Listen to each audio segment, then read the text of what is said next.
의뢰인의 행복만 생각합니다. 법률 문제로 고민에 빠지신 분들에게 정확한 정보를 제공하여 현명한 선택을 하도록 도와드리는 소송 가이드입니다. 가정폭력을 당한 피해자가 이혼을 망설이는 가장 큰 이유는 이혼 소송 과정에서 발생하는 배우자의 보복이 두려워서입니다.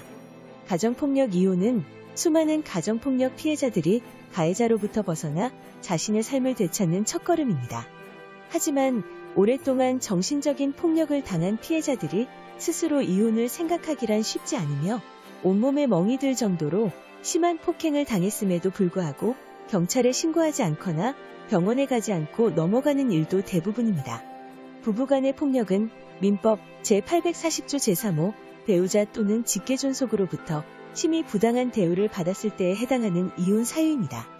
또한 가정폭력은 다른 이혼 사유들에 비해 증거를 확보하기 쉬운 편이므로 이혼 청구는 물론 이에 따른 위자료 청구가 인용되는 비율이 매우 높으며 다른 이혼 사유에 비하여 상당히 높은 금액의 위자료를 지급하라는 판결이 선고되는 편입니다.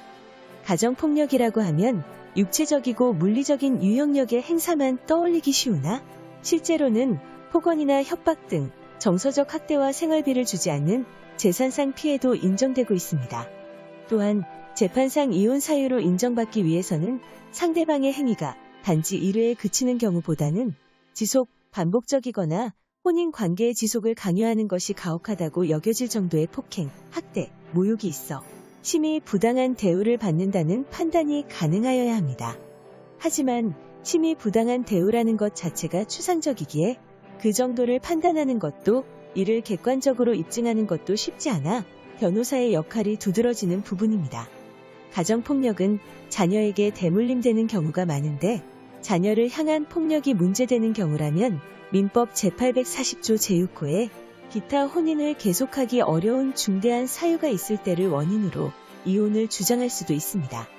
그래서 홀로 증거를 수집하고 이혼 소송을 진행하기 어렵다면 변호사의 조력을 구하는 것도 도움이 됩니다. 각종 법적 지원을 통해 피해자 보호제도를 제대로 이용할 수 있도록 도움을 주며 소송 과정에서 대리인으로 참석하여 가정폭력 피해자가 가해자와 마주하는 일을 최대한 줄일 수 있습니다. 또한 재산분할, 양육권 분쟁 등 피해자가 난감할 수 있는 여러 쟁점에 있어 자신의 권리를 충분히 행사할 수 있도록 심리적, 법률적 지원을 제공하죠. 가정폭력은 사건의 특성상 시간이 갈수록 수위가 높아지는 경향이 있기 때문에 무조건 참지 말고 초기에 즉각적인 대응을 해야 더 큰 피해를 막을 수 있습니다. 만약 자녀가 있다면 그 자녀를 위해서라도 반드시 용기를 내야 합니다. 가정폭력이 더욱 힘든 이유가 바로 자녀들도 심각한 피해를 입는다는 점입니다. 이혼소송뿐 아니라 피해자 보호를 위한 여러 조치가 필요하다면 이러한 내용에 대해 법적 도움을 통해 피해 사실을 극복하고 새로운 인생의 첫걸음을 시작할 수 있어야 할 것입니다. 소송 가이드는 법률적으로 문제가 될 수 있는 부분에 관해 상세히 설명을 드리고 그 해결책에 관하여 근거 법령 및 관련 법령을 제시하는 길잡이를 해드립니다. 항상 노력하는 자세로 의뢰인의 이익을 최우선하는 모습을 보여드리겠습니다. 소송에 대한 자세한 상담을 원하신다면 변호사 상담 신청을 누르시고 더 많은 정보를 보고 싶으시다면 소송 가이드 카페를 방문하시면 됩니다. 내용이 마음에 드셨다면 구독과 좋아요, 알림 설정 부탁드립니다. 더 좋은 내용으로 찾아오겠습니다. 꼭 승소할게요.